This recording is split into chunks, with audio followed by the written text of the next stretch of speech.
योगेन चित्तस्य पदेन वाचां मलं शरीरस्य च वैद्यकेन योपाकरोत्तं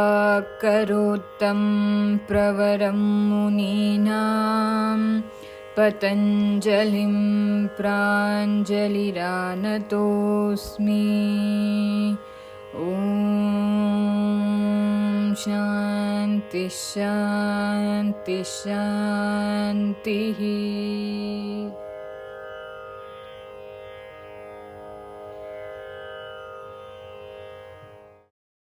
Good evening and a warm welcome to all of you to the third talk on the Annam Brahman 2 series, Unlocking the Secrets of Food, being hosted by Yogavijnana Foundation and Samskriti Foundation. Yogavijnana Foundation constantly strives to make society a better place through spreading the science of yoga. It's a community of like-minded people working towards spreading yoga. Continuing the Annam Brahman talk series by Dr. Vidwan M.A. Alwar, we have the third talk today on classification of food based on various criteria. We all are familiar with Dr. Alwar and his immense knowledge. Today, it's my privilege to introduce his contributions to the Indian culture and heritage. Dr. Alwar is the Honorary Director of Samskriti Foundation, Mysore, a public trust established as an earnest endeavor to revive the ancient traditional Indian knowledge systems and to prove to the modern world their utility and relevance to re-establish, propagate, and uphold moral and spiritual values of human life. Since the last 10 years, the Samskriti Foundation is engaged in this mission through publication of several books, audio and computer CDs, manuscriptology, education, research, development, organic farming, and so on. The Samskriti Foundation strongly believes that quality of life is at its best only when man learns to live with nature in harmony. Samskriti Foundation has 3 subsidiary organizations. GAIIT, the Gautama Academy of Indian Intellectual Traditions. This is the first subsidiary organization which is aimed to exclusively revive, promote, and propagate the strong logical traditions of India, our dharma and culture, by way of laying the seeds of a future renaissance that will foster a better society for the future generations of this country. The second organization is VAK, VAAK, Virtual Academy of Ancient Knowledge Systems.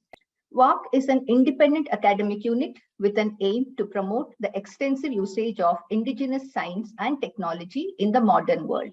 It includes specialists from various fields to support a team called Samskriti Vidyapeetha, which extends technical and subject-wise support and help to VAK.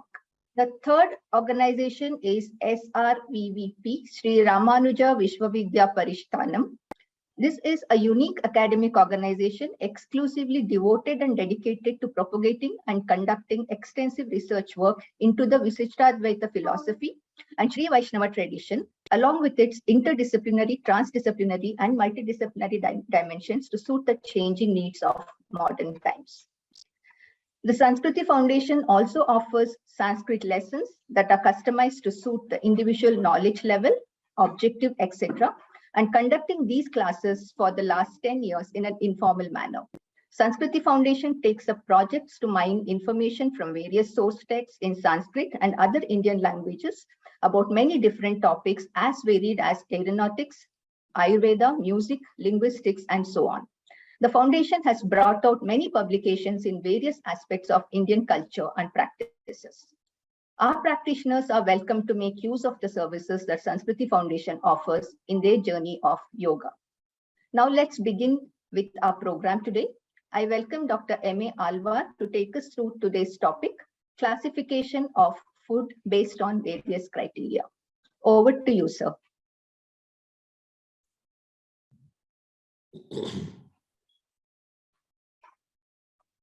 Yogena chittasya padena vacham malam sharirasya cha vaidyakena yopakarottam pravaram muninam patanjalim pranjaliranatosmi namah paramarishibhyo namah paramarishibhyah. I am very happy to continue this series on the Indian food traditions as part of the Annam Brahma series. Today we are going to explore the classification of food based on various criteria, basically according to Ayurveda and also other associated subjects.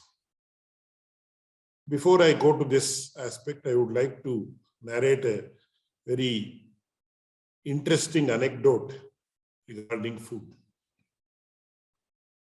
So once Charakacharya, who was the doyen of Ayurveda, was holding a class along with his disciples. At that time, there was a chirping of the bird, which resembled the Sanskrit words koruk, koruk, koruk. So Charakacharya immediately noticed and listened to this chirping of the bird. And immediately he asked his students, what is the bird saying? So it is something like koruk. What does koruk mean in Sanskrit? When we break the sandhi, means kaha aruk. Who is the person in this world who is not having any disease?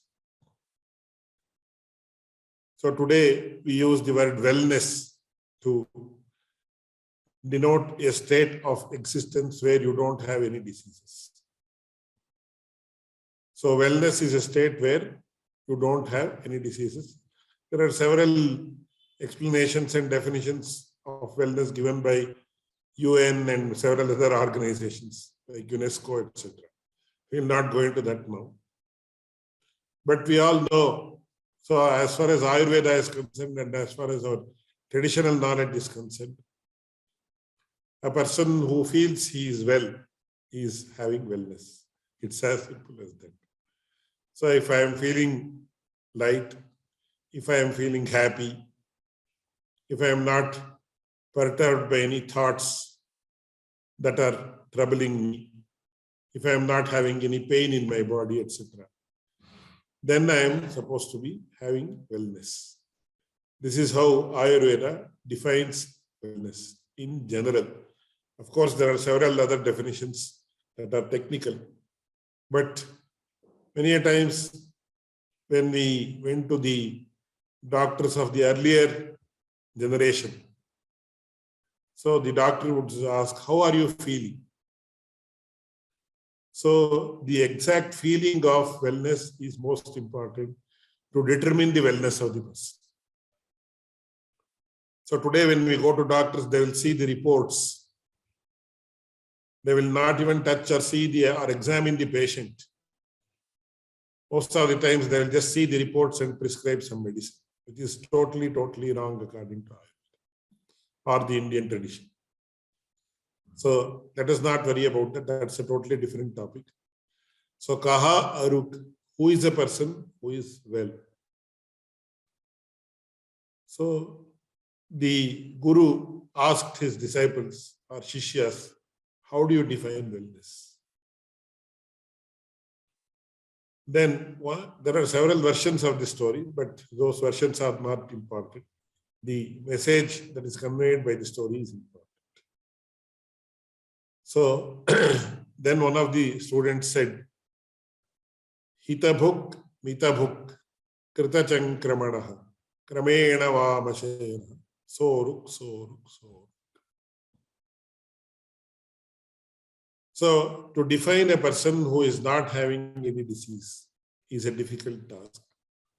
But if we want to simplify this definition, it is defined in two terms: Hitabhuk and Mitabhuk.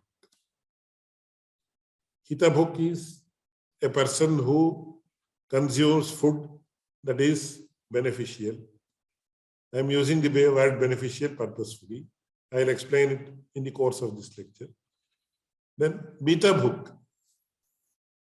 he should consume food in measured portions. So how much one should consume is a very, very, very big question, because most of us do not know how much food to consume. So Hitabhuk and Mitabhuk define wellness according to Ayurveda. So if you know what is beneficial to you, what is good for you, and then if you know how much you should consume, then also the other aspects come into play, like where you should consume, what is the mode of consumption, etc., etc., etc. So when a person knows these two aspects, then and he acts accordingly, then the person will achieve optimum wellness. So this is what Ayurveda says in general about consumption of food. So if we have to know how we have to consume, where we have to consume, how much we have to consume, then first we have to know how many types of foods are there. So classification of food becomes very, very important as far as consumption of food is concerned. So how do you classify food? So when we study the Western streams of food, I actually searched on the internet. They don't have any proper classification at all. So modern medicine, for example, nutrition, etc., has so many carbohydrates, that, this, etc., etc., etc. They classify. But that classification is probably beyond the grasp of ordinary people. Because now even I have studied, I suppose I have studied well up to 10th standard or 12th standard. But what is the definition of carbohydrates? Can anyone tell me offhand? It's a difficult question. It's a technical question. So this is once again highly specialized as an aspect of nutrition. So you're not able to identify what, so you may say this has carbohydrates, this has that, this has this, etc., etc., etc. But once again, it becomes very difficult for the common man to understand. And unless the common man understands what you are telling, how will he be able to implement it? Can every human being go to a nutritionist and say how much nutrition I should consume, how much should of this, how much of this, etc.? So this is where the speciality of the Indian tradition lies, because it gives a classification of food that is easily understandable by the common man, easily comprehensible by the common man, and then act accordingly. So now let us see the classification of food as mentioned in the traditional Indian knowledge systems.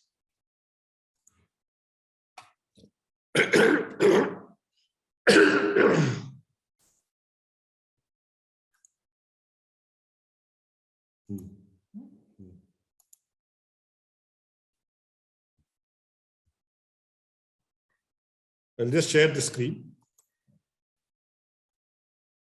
So I have quoted the Sanskrit text also here. So food is of 6 types. Sir, we are not able to still see your screen. Now it's coming.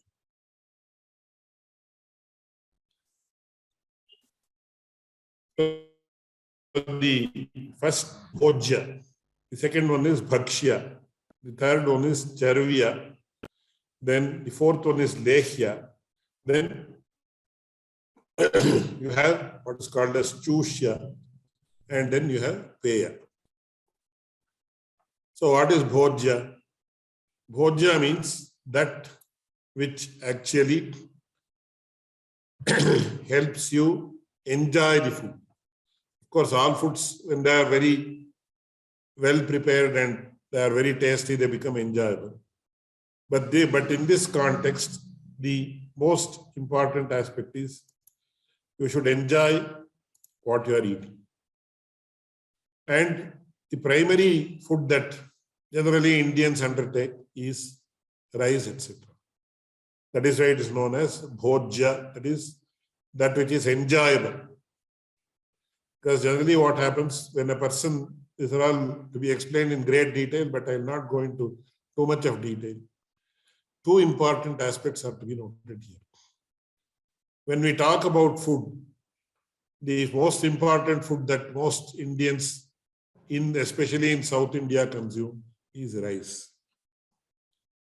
And I recently came across a very interesting and well researched article by a group of persons, scientists in the US, that they have found out that those who consume rice as the main food have a very high level of intellect, because rice is supposed to kindle the intellect to a large extent. So in India, especially in South India, we have rice as the main, what we call as the stock food or the main food, because first we have rice and then we have all the other side dishes like sambar, rasam, and curry and other things, which is mixed with rice and then consumed. And also ultimately, to end, we actually mix buttermilk with rice and then consume it. So that is why it is called as bhojya. And rice itself, in itself, has a sort of sweetness in it. Then bhakshya, that we eat with lot of passion and enjoyment, that is known as bhakshya. So bhakshya can be what we actually call like the vadas. Then you have this what we call as chakli in Sanskrit, in Kannada.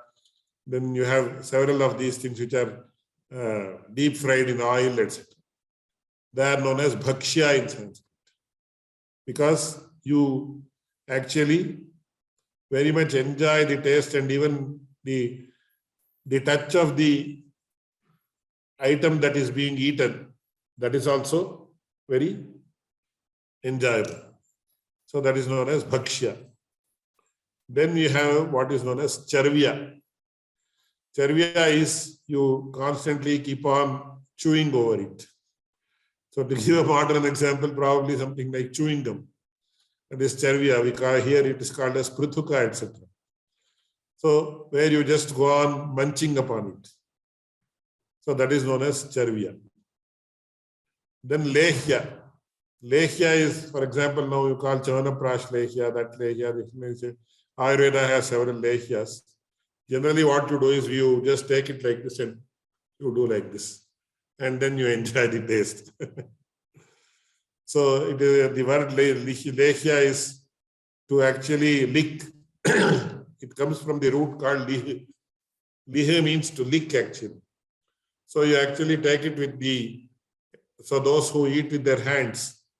There is also another very important aspect, that actually how to consume. So there is a slight overlap. I'll just explain this one small thing and go forward.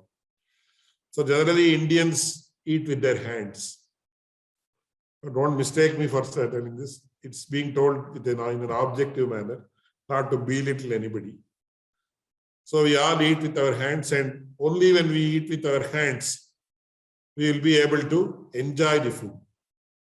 There are several reasons from the point of Yoga Shastra also regarding why we should eat with our hands. And especially when you talk of things like chapati or vada or things like that, it becomes very difficult if you are given a fork and a spoon to actually eat it. So the fork and spoon, etc., are basically suited to consume food that is prepared in the West, not in the East. Though we may be able to consume certain types of foods with a spoon and a fork. Indian foods are very difficult. For example, if you have a laddu, so it is very difficult to break it with a fork or a spoon. It is very easy. You can just break it with your hands. It becomes so easy.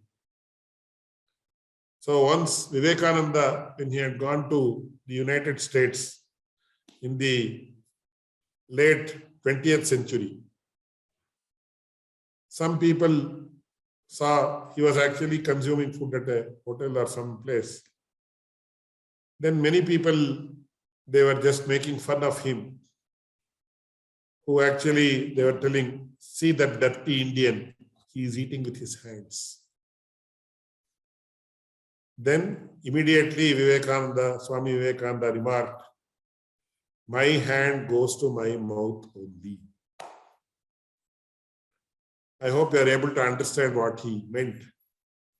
So my hand will enter my mouth only. Whereas the spoon and fork that is given has entered several mouths. So the same spoon and same fork is used again and again and again. Though it may be sufficiently washed, still it has several factors that actually are like a hangover. And consuming the same spoon or consuming the food in the same spoon that several thousands of people have consumed it with is not advisable. So he said, my hand goes to my mouth only. So this is an exclusive tool as far as consuming food is concerned. And generally, what happens when we actually consume something like pickles or lehya, what we do is we just take it in the edge of our forefinger and then we actually just apply it on our tongues. So that is known as lehya. Then you have what is known as chushya. Chushya is what we do like this. We have a sound. Oh, wonderful, we say. So something like a very beautiful kashayam or sugarcane juice or something like that. So even the sound that comes out when we actually take it into our mouth is very important, because that sound also is supposed to enhance the taste and the enjoyment of what we are actually consuming. So that is chushya is sugarcane juice, etc. Then you have milk, etc., which is known as peya, that is drunk. So water, milk, or several other liquid substances which we drink directly. Of course, at that time also we enjoy the taste, but you have to notice the difference between each of these. So when you consume some kodbale or something like that, we don't have equivalents for this in English. So we have to use the, so something like donuts or something like that. So that experience is different from the experience that we have when we consume rice. Similarly, when we are constantly chewing on something, then that enjoyment is different. Similarly, when you are enjoying the taste of a lehya or pickles or something like that, then the enjoyment is different. Then the chushya, that is when you sip and eat, like drink like this, it is a combination of drinking and eating. So that experience is totally different. And when you drink milk, etc., that experience is totally different. So according to the Indian tradition, you should have a very right combination of all these six: bhakshya, bhojya, charvya, lehya, chushya, and peya. So if there is an imbalance, you have a lot of bhojya, no peya at all, that is also not correct. Because ultimately, what Charakacharya says is, I have also explained it here. Chaturuvideshu bhakshya bhojya lehya chushyeshu ahara pravibhagopi sambhataha aharaha idam chaturuvidham shadvidham vannam jataragnim pravishati. Sacha Vaishwadaragni Bhuktam Aharam Pachati Tatpakena Parinataha Aharaha Rasatmakataya Saptavida Dhatutaya cha Parinatasanne Deham Poshayati Ataha Ahara Deva Sharirasya Poshanam Balancha Labhyati. So all these 6 types of foodstuffs, they actually enter the stomach, and these 6 types of foodstuffs actually are digested by means of what we call as the digestive fire, or the Vaishwadaragni as it is known in Sanskrit. In the Indian tradition, the digestive fire that exists in our stomach or in our belly, as we put it in a very informal manner, this is a very important aspect as far as the digestion of food is concerned. So when digestion doesn't take place properly, then the person is supposed to be mandagni. That means the digestive fire is very weak in his stomach. So the digestive fire should be kindled properly. And after kindling the fire, you should actually offer all the food to it. Then only it becomes digested properly. So that is why the consumption of food, the order of consumption also becomes very, very, very important. So for example, in the Indian tradition, we have the we have a practice of fasting on the Ekadashi. So according to modern science also, which they have given a new name by calling it as intermittent fasting. So in India, intermittent fasting was present from the ages.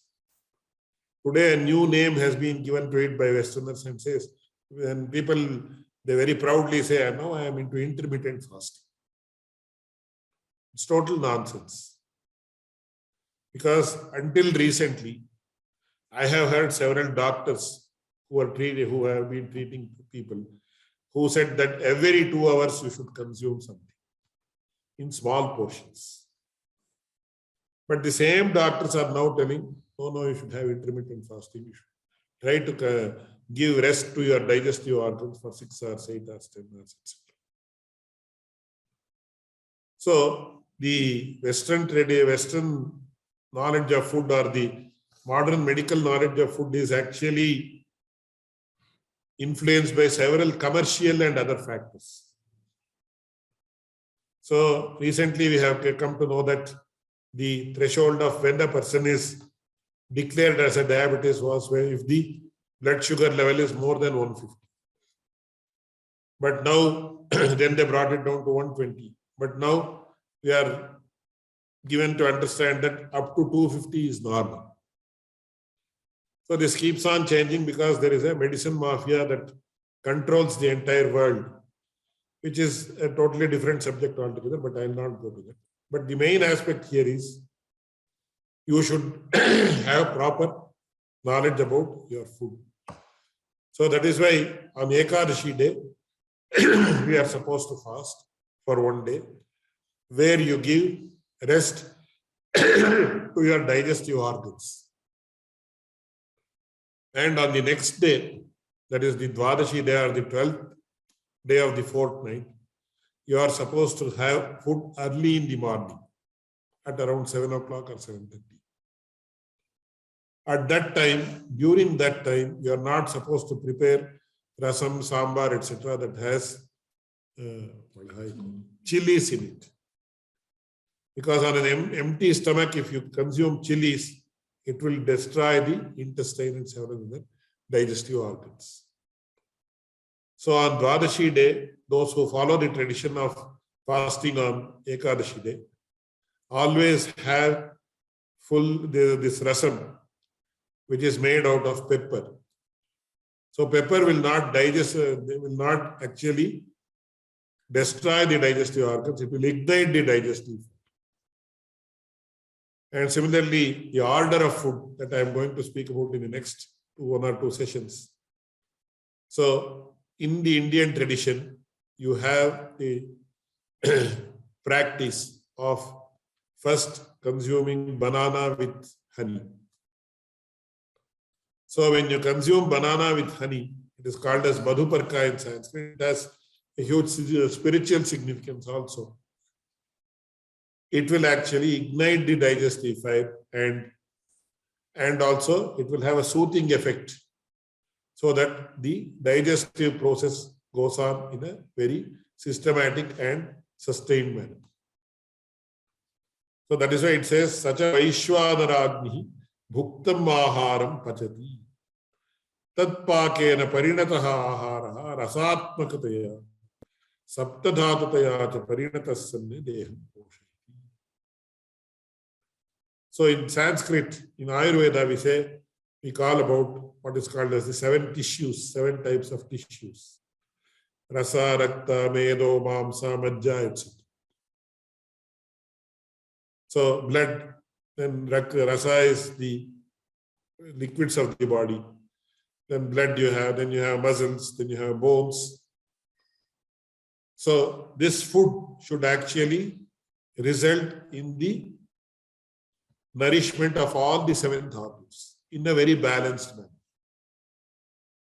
So if it becomes unbalanced, then there will be more of blood and less of muscles, more of muscles and less of bones, or bones becoming brittle and weak, etc. No. So the Indian food tradition is so balanced and so unique that it takes care of the nourishing of all the 7 types of dhatus in the body, which keep not only the body in good shape, but also the mind also in very good shape. So today in India, we find several great scholars, musicians, etc., who are in their 80s, their 90s, who are so alert mentally. Because many of my Western students whom I meet, when they meet the elderly persons in India, they say, how is it that at the age of 85, he is so alert? How is it that he can talk, he can deliver a lecture at the age of 90, 92, 95, etc.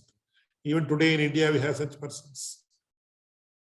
Whereas in the West, predominantly, I am telling, of course, there are exceptions everywhere. In the West, by the time they are 70, they are totally almost senile. It becomes difficult even to maintain their own selves, like actually taking care of their personal hygiene, food, etc., etc., etc. So the reason that Indians are healthy even after a particular age is that their food is totally systematic and it is well balanced. It has Bhakshya aspect, it has Bhojya aspect, it has Charvya aspect, it has Lehya aspect, it has Chushya aspect, and also Peya aspect. Therefore, he says, Ataha aharadeva sharirasya poshanam balancha nabhyate. Tasmatu ahare jagarukaihi bhavanti. So you should be very, very careful as far as choosing your food is concerned. So that is why ultimately it says in Kannada, ahara ballavanige rogavi. If a person knows what his food is, how to consume, where to consume, how much to consume, etc., etc., etc., then he will not have any disease at all. So these are the 6 basic classifications of food, that is based on the food stuff. Then you have the factors that influence the intake of food. So even this is, I consider it as a classification of food only, because these are the 7 aspects that dictate the processing of food and also the food actually nourishing our body. So what are the factors? Prakriti, Karana, Samyoga, Rashi, Desha, Kala, Upayoga Samstha, and Upayogta. So these are the 8 factors of food that govern all aspects of food. So I will explain them one by one. So what is Prakriti?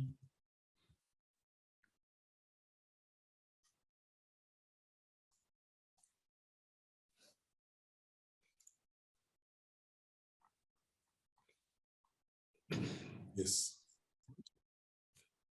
So what is Prakriti? Prakriti means the nature of the food. Prakriti means nature, we all know that. But what is the word Prakriti referring to in this present context? So Prakriti is nature of the food. So now, for example, heavy food and light food. So now if you, for example, take cucumber or watermelon or some such stuff like this, we all are informed that these foodstuffs have about 90% water and 10% solid. So it is a very light food. For example, bread, you might consider it as a light food. I don't know, I'm not very sure about it. Whereas if you take payasam for that matter, that too we prepare in South India, we prepare wonderful milk payasam. So milk payasam is very, very heavy because almost we cook 1 kilo of rice in about 6 liters of milk or 10 liters of milk. And then we add considerable amount of sugar to it. And then we add several dry fruits like cashew nut, almonds, then grapes, dry grapes, etc.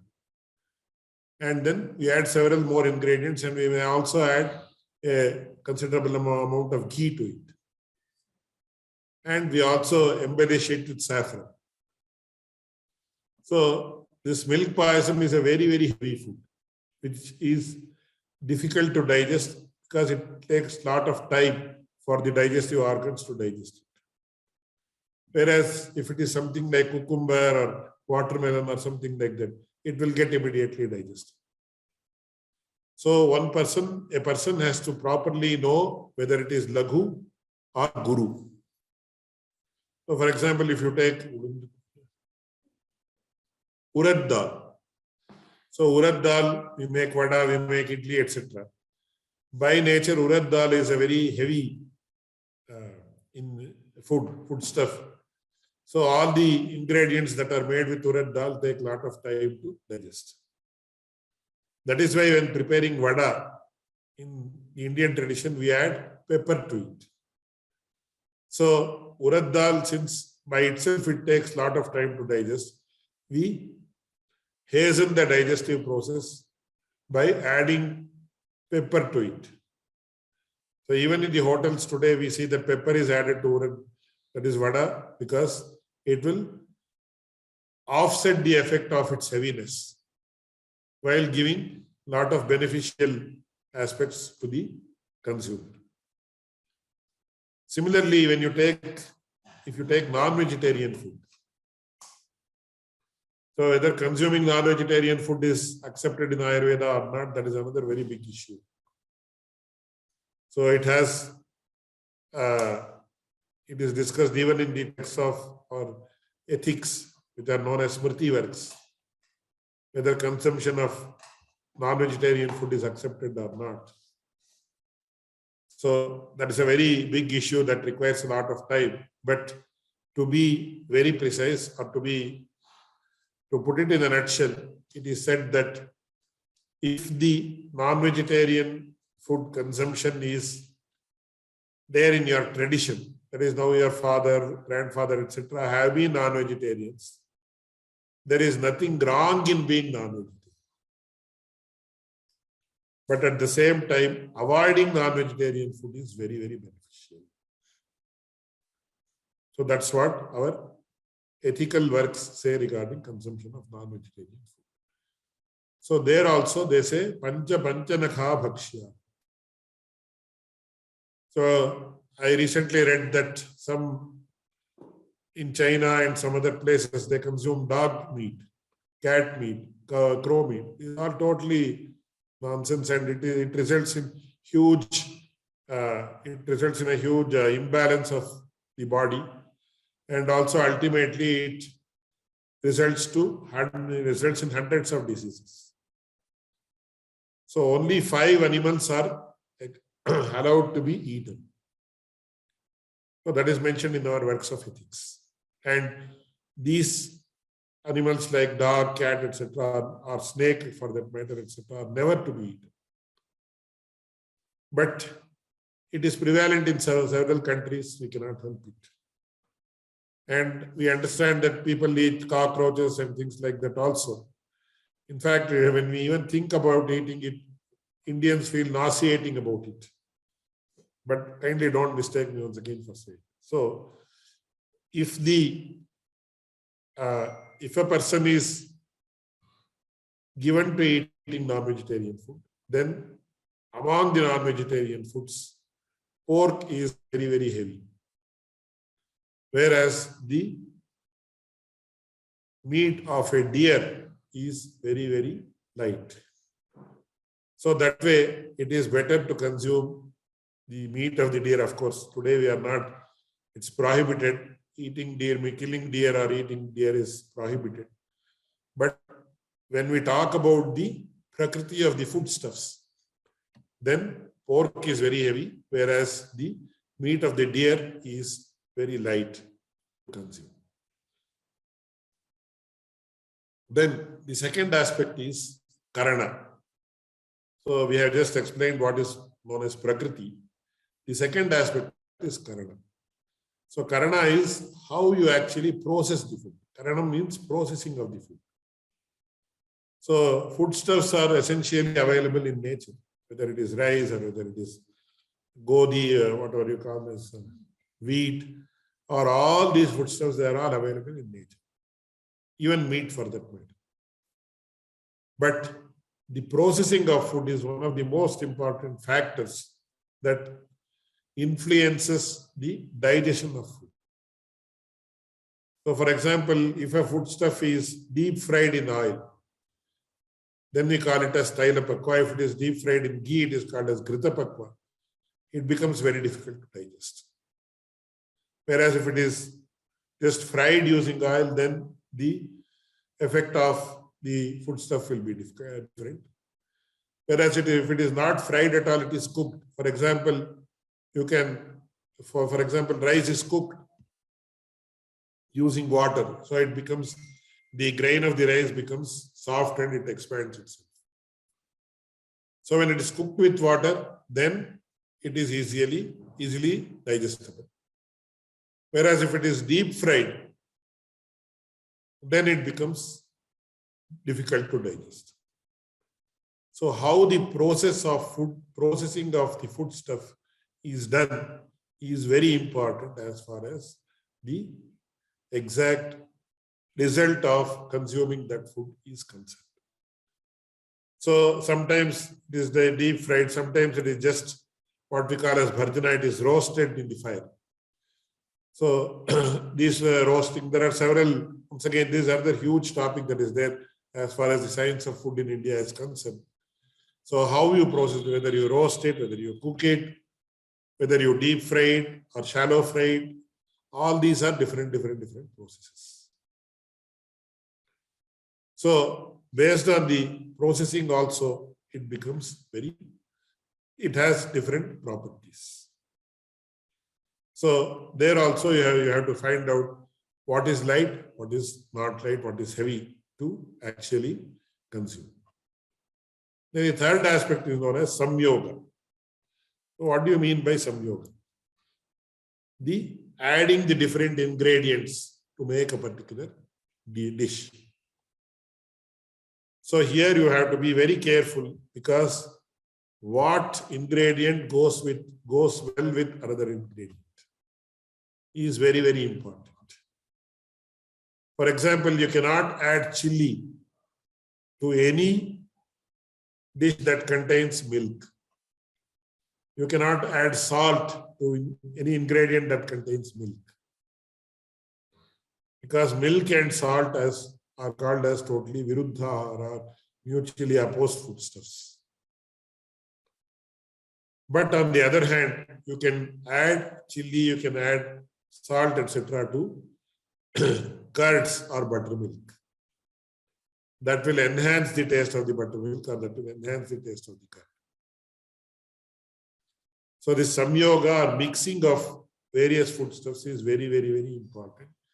One should ensure that there is a proper combination that results in good digestion, etc.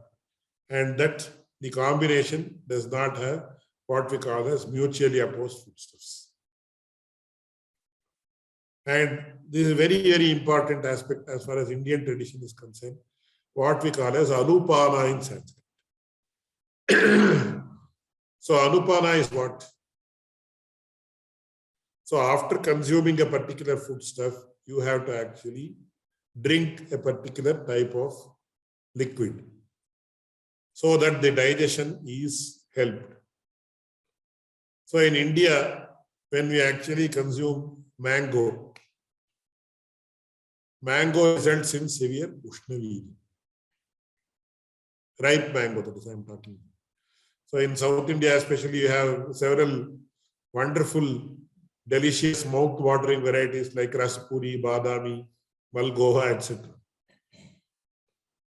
So if a person consumes more mango, it will result in what we call as a Ushna effect. And that Ushna effect may be, it will show off in different ways in different persons. So for example, some persons might have blisters in his mouth. So there are several different effects that will result from the Ushna aspect. So as soon as you consume mango, you have to consume milk. That is known as anupana in Sanskrit. So milk is known as the samadhatu. So the bad Ushna effect will be controlled by the milk. So you should always drink milk after consuming mangoes. That is ripe mangoes. Similarly, after consuming jackfruit, because jackfruit also is a heavy foodstuff which is difficult to digest. So you have to drink buttermilk after consuming the jackfruit. Then the process of digestion of jackfruit will become all right. Otherwise, it may result in an upset stomach. Similarly, when you eat more of ripe mango, and if you don't consume milk or anything else, sometimes it may also result in dysentery, etc. So you have to be very careful. So similarly, in all aspects, now for example, if you take rasam, the aspect of what we call as kara, huli and uppu, huli kara, that is salt, then a lime, and whatever you call kara as, that proportion, the proportion should be correctly added to that. If even one of these ingredients becomes more, then you are bound to experience the bad results of it. That is why the samyoga, that is mixing of the foodstuffs, is very, very important. So to just conclude the discussion on this, as I said, you should not mix salt or chili or anything like that with milk. But mixing the same with curd and then consuming it will be beneficial. That's why we have several types. We call it as majge uli, etc. in Sanskrit, in Kannada. I don't know, there may not be any right word in English. So sometimes people call it as a raita or something like that. I don't know in which language they call it like that. So even with regard to non-vegetarian foodstuffs, so what all can be taken along with fish? What all can be taken along with meat? For example, I have heard, I don't know, I have heard that no dish that has meat as its ingredient is sweet in nature. It always has uppu, huli and khara only. It has masala only. Because meat cannot go with sweet foodstuffs. That is why meat is prohibited also in several traditions. So as I said, is eating meat ethical or non-ethical, etc.? That's a huge question that is not under the purview of this lecture. Similarly,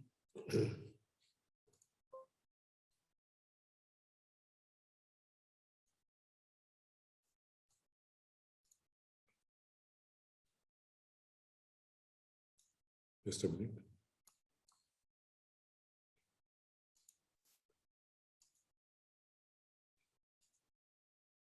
Then the fourth aspect is Rashi. Rashi is how much of food is to be consumed. That is, in the Indian tradition, there is a saying, Ashtau grasaha muner bhakshya, etc. That means if a person is an ascetic, he can consume 8 handfuls of food. So this is called as grasa in Sanskrit. How much the amount of food that can be enshrined in a handful, we can call it as a handful of food. So that grasa unit differs according to each person's hand, how big his hand is, etc. And it will be in proportionate with his body. So it says if a person is an ascetic, that is why in Kannada there is also a very beautiful statement. It says, Vandho tundavanu yogi. If a person consumes food only once a day, he is a yogi. Yeradho tundavanu yogi, a bhogi. If a person consumes food twice a day, he is a person who enjoys life. If a person consumes food 3 times a day, murho tundavanu rogi. If a person consumes food 3 times, he is a rogi or he is a diseased person. And naako tundavanu etkondu. If a person has food 4 times a day, then he is almost as good as dead. Because consuming the same amount of food 4 times a day is most detrimental to the health of the person. So that is why, and also there is a joke which says, once a doctor he was prescribing food to his patient. Then he told the patient, you can consume only 2 idlis, nothing more than that. Then immediately the patient asked the doctor, should I do it before food or after food? So this means that we are not totally aware or we don't have the expertise with regard to how much of food is to be consumed and what should be the combination. Now we have seen bhakshya, bhojya, lehya, choshya, etc. So in what combination, that is how much percent should be bhakshya, how much percent should be bhojya, how much percent should be lehya, then how much percent should be peya, etc. So that is known as Rashi in Sanskrit, which also is one of the most important factors that involves food. So the Rashi is, apart from Rashi, the next aspect that is very important about food is Desha. Desha is the location.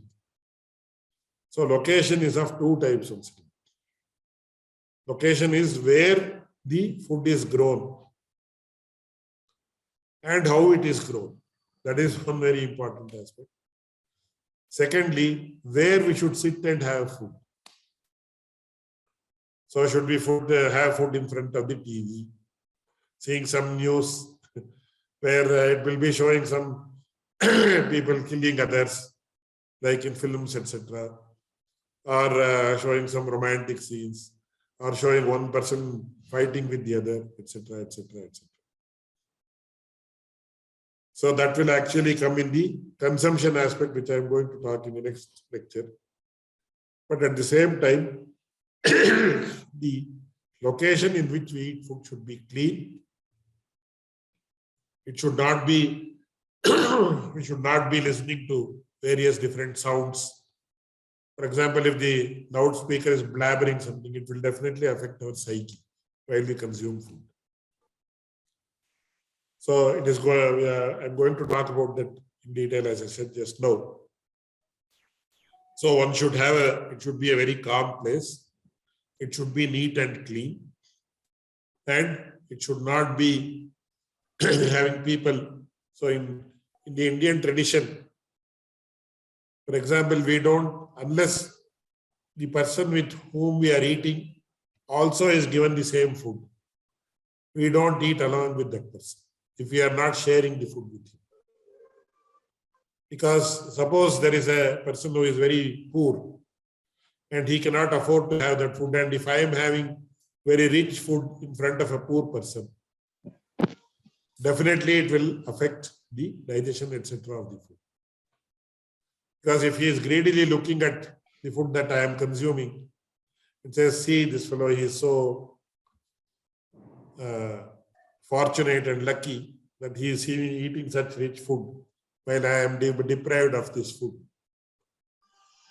Such type of dispositions of persons who are present while we are having the food affect the effect of food on us in a very detrimental manner.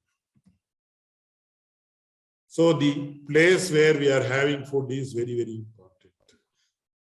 Whether we can have food in public places, will it affect the processing of food in our body? Definitely it will do it.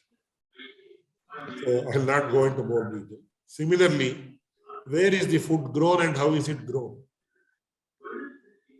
For example, if a foodstuff is grown in Himalayas, it will automatically be guru or heavy.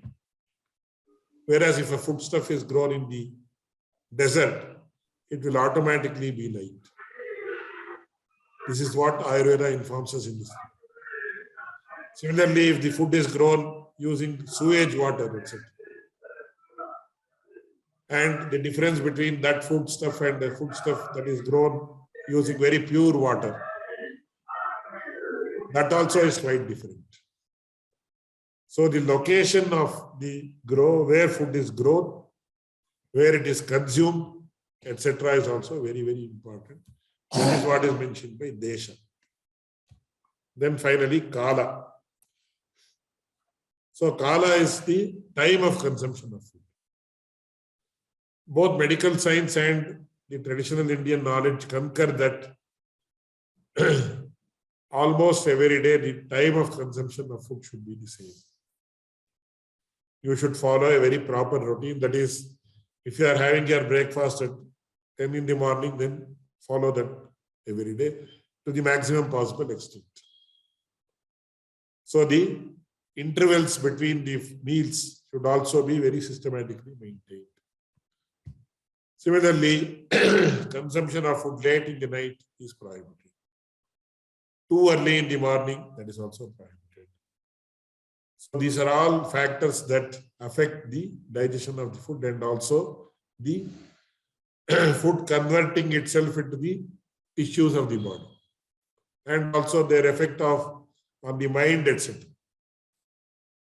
So today we see several people who consume very heavy food late in the night in the hotels, restaurants, etc. Then for it to digest, it will not be digested because it is so heavy. Especially in the night, it will never get digested. So they drink something like soda or something like that. Or they have they will take some tablets or something like that to make it digest, which once again further affects the digestive organs.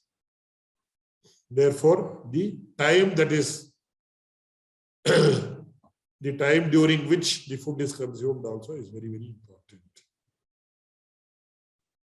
So there also during we talk about Ritucharya and Dinacharya, that is the daily routine and seasonal routines. Based on the season, the time of consumption of food should vary.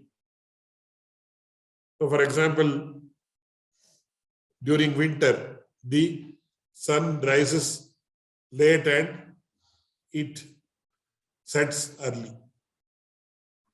That has a very important effect on our body. Whereas in summer, it rises earlier and sets late.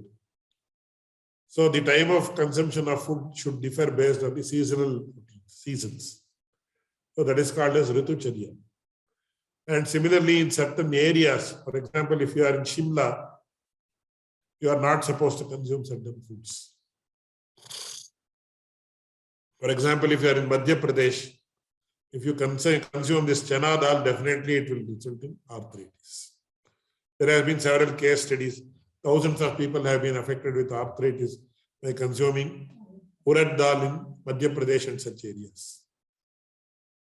So, similarly, the time also is very important. So, the next factor is what we call as Upayoga Samstha. So, Upayoga Samstha means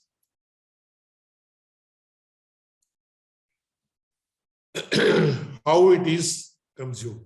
So once again, that also I'll be talking because that is the topic of the next lecture. Mode of consumption, then the order of consumption, and all those things. That is known as the Upayoga Samstha in Sanskrit. And finally, the eighth and most important aspect. Of course, each of these can be considered as most important. But the eighth aspect is very important. That is the Upabhokta. Upabhokta is the nature, age, and other factors of the person consuming the food. So nowadays we see several parents giving highly cold substances like ice creams, etc. to young children. So young children are not supposed to consume items like ice creams, etc., which are extremely cold, because their digestive organs are very subtle. And at that time, if they are fed with such foodstuffs like ice cream, etc., they are bound to be sick in due course very early. Similarly, we know if a person is diabetic, he should not consume more sugar.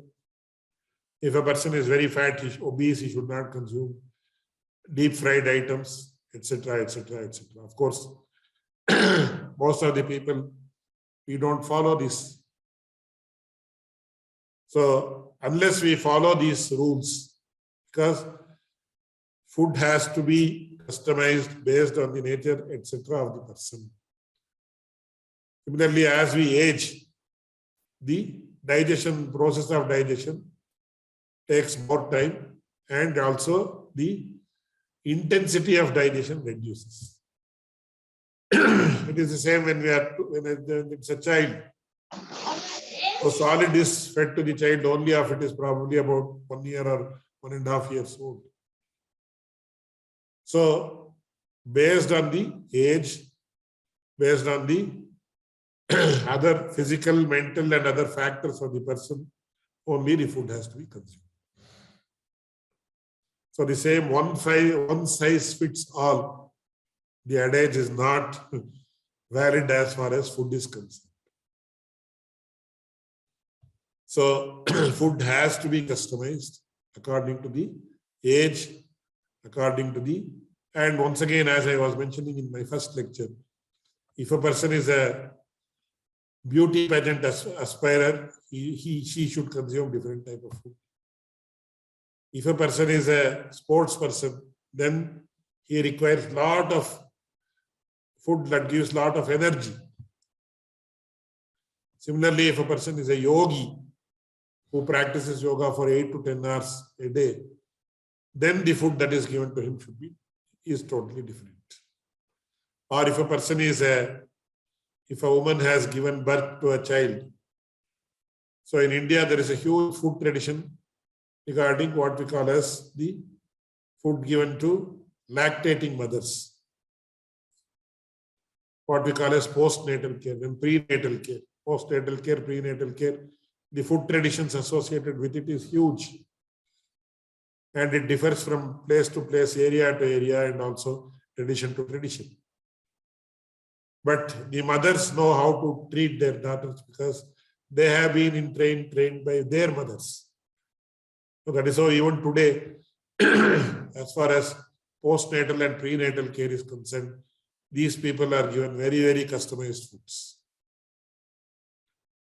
Because the food that is consumed by the mother will affect the milk that she imparts to the infant. In fact, if the infant has a particular disease, then the medicine is not directly imparted to the infant. It was not being done earlier. That's what I have heard. So the mother will consume a particular medicine, and then that medicine will actually positively affect the milk that is produced, and that milk, when it is imparted to the infant, then automatically the disease in the infant will disappear. So that is how the Indian children were actually treated. They were not at all treated directly.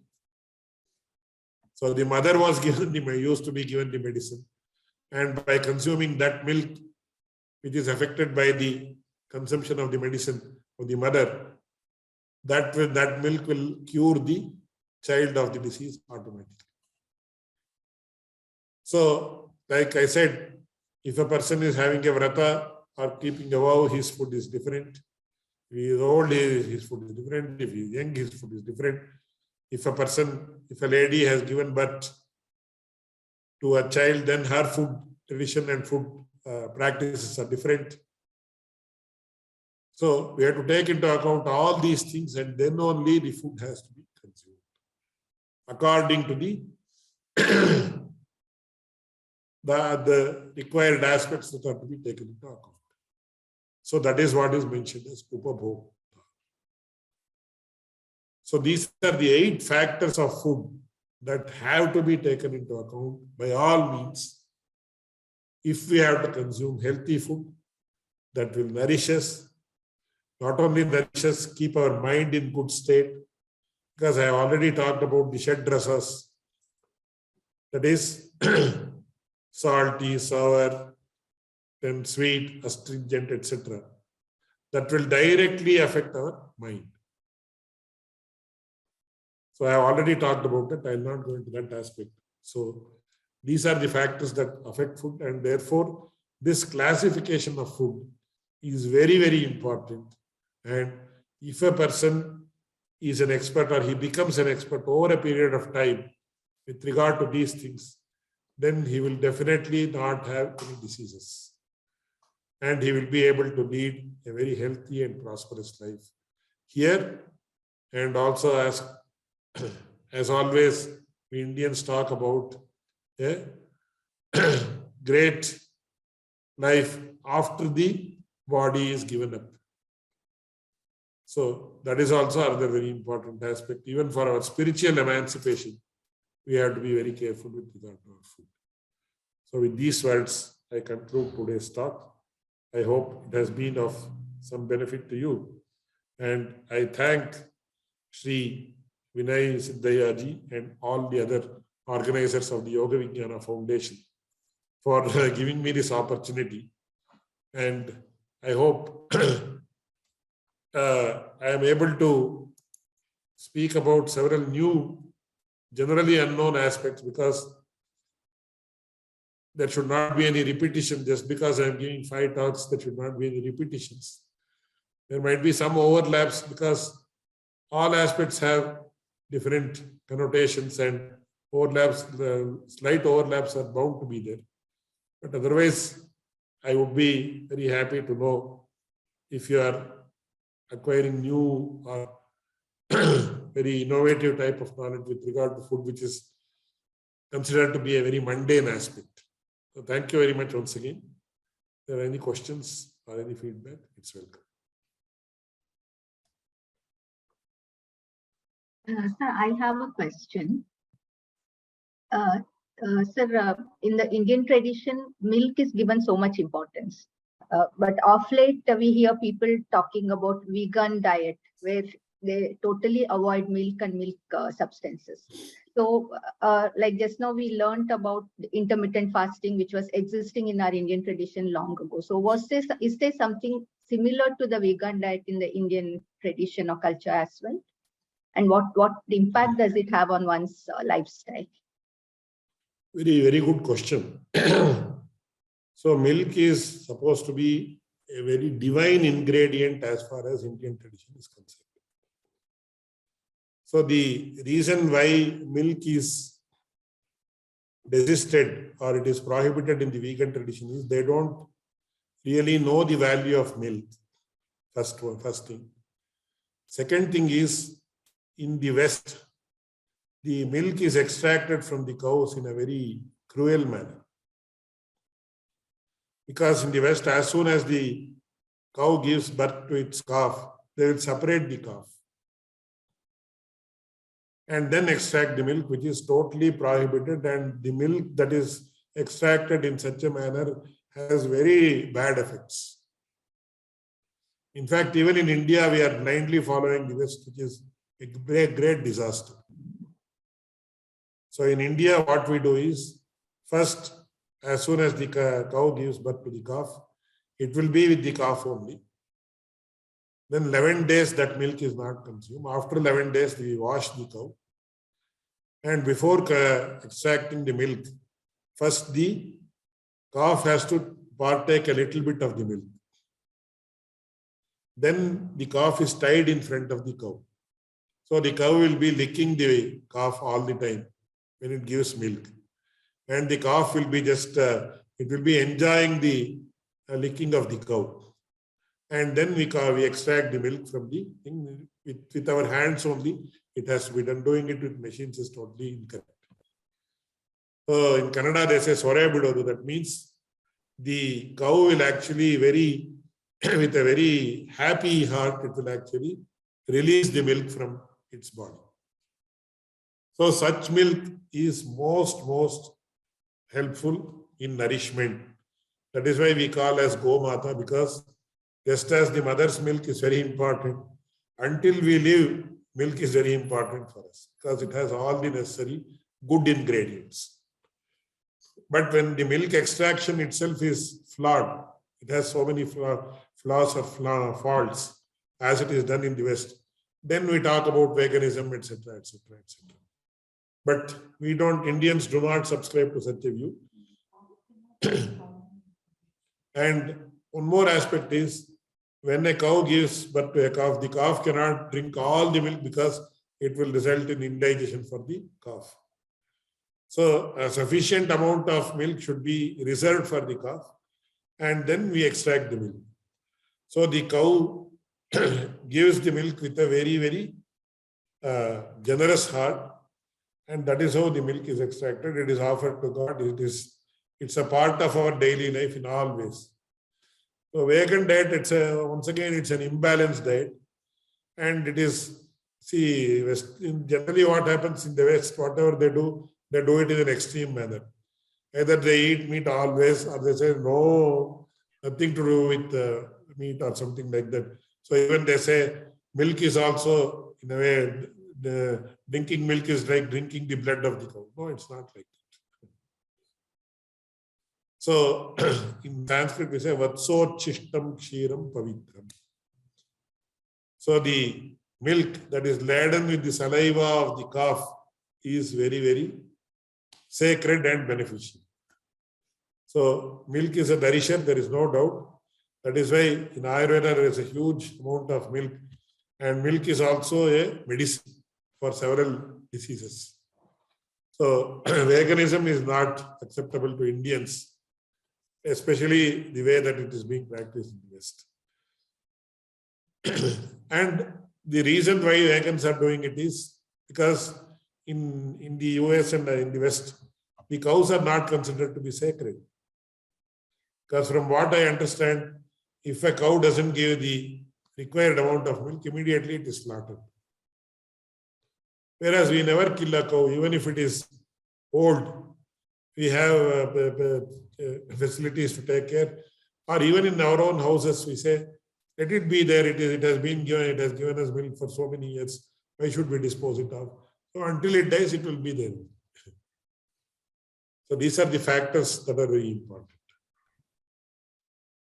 Sir, one more And question. one more thing that affected that influenced veganism was when the bones of the cow were actually powdered and given to the cows themselves. It resulted in the mad cow disease.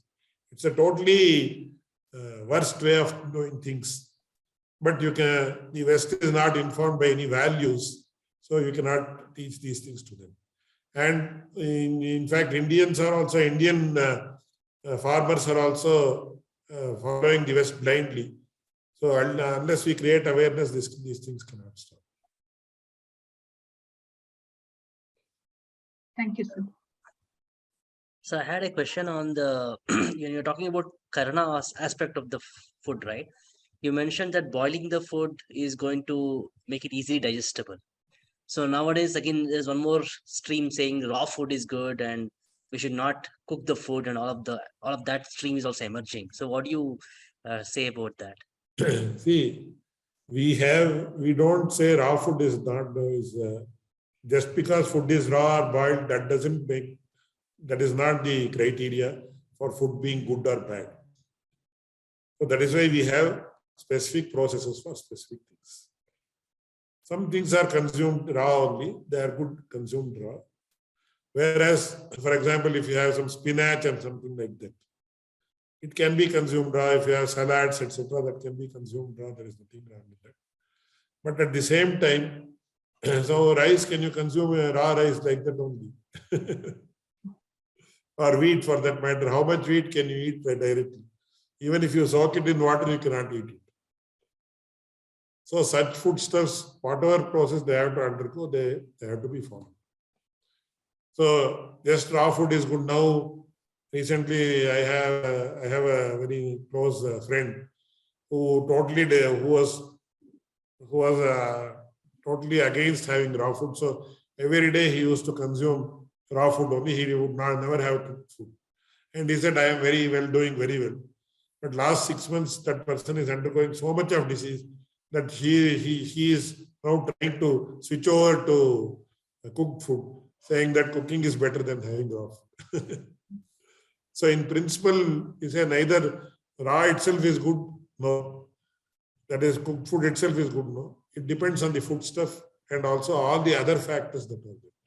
So now if I eat raw food only and do something very bad for my health, automatically my health will deteriorate. So it's not, this is for this one, that's why I said one size fits all is not acceptable in the Indian context.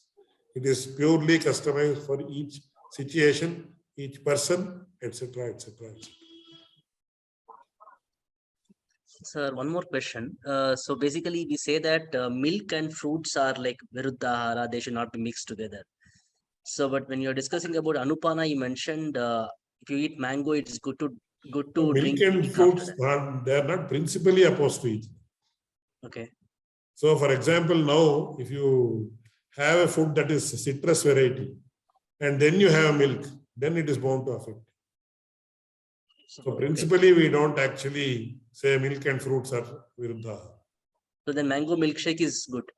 Yeah, mango milkshake is good. Mango milkshake, in fact, has been prescribed in our Ayurvedic text itself. Oh, nice. So, so mango goes with the milk. Then jackfruit and buttermilk, you don't take it together. But after consuming jackfruit, you have to consume buttermilk so that it gets digested. So it's not like all fruits are opposed to all liquids. So it depends.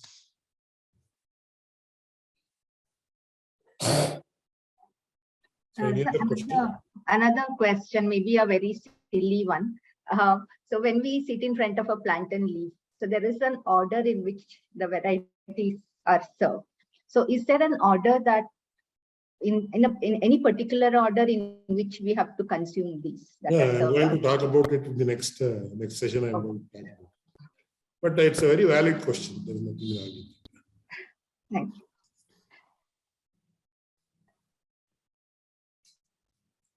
So any other questions? Can we conclude or a few more instructions before we conclude? Probably Veena will give that instruction before we conclude the session. Go ahead, Veena. Yeah. If no other questions from anybody else. I think looks like none of them has any questions. You can conclude now. Okay. So thank you very much, sir, for such a lucid, informative, and an educational session. It's very interesting to know that Indian traditions were so well advanced and so rich, far ahead of the current science and technology. The learning today included types of food that are available, choosing the right food, the proportion, the order of having these, as well as the factors that influence the intake of food. Like you explained it so well, the nature of the food, the processing of the food, the mixing or the combination of the foods, the quantity of the food that needs to be consumed, the location of the food, where it is grown and where we eat them, and the time having the food. So everything was explained so well. Now we understand when our elders said, idu tindre shita agate, tinbeda tindre ushna agate, and don't stare at people when somebody is eating. All these are making sense now after listening to your lecture. And we also understand the importance of Annaprashana. So, so it's so informative, your sessions are. And now when you talked about the why South Indians are so intelligent, so this answers, why most MNCs have Indians as their CEOs. So it's very informative, sir. So your sessions are always so loaded with information, and they are so well supported by science and scriptures.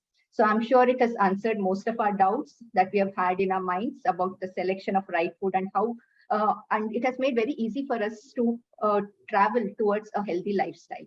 So thanks once again on behalf of Yogavijnana Foundation and all the practitioners. Thank you. Now a small for the attention of our Yogavijnana practitioners. So we are procuring a book, Bhojana Kutuhalam, edited by Dr. M A Alwar through Yogavijnana Foundation. So tomorrow we shall send an email to everybody to order the book. So kindly book your copies as soon as possible. And also, as we come to the end of today's session, I thank everyone who has attended today. I'm sure we all are benefited so much. So we look forward to your participation in the 4th talk in the Annam Brahman series 2, that is preparation, consumption and serving of food on 3rd November by Dr. Alwar. So today's talk has set the foundation for the next talk very well. So till then, have a good time and a good night. Namaste.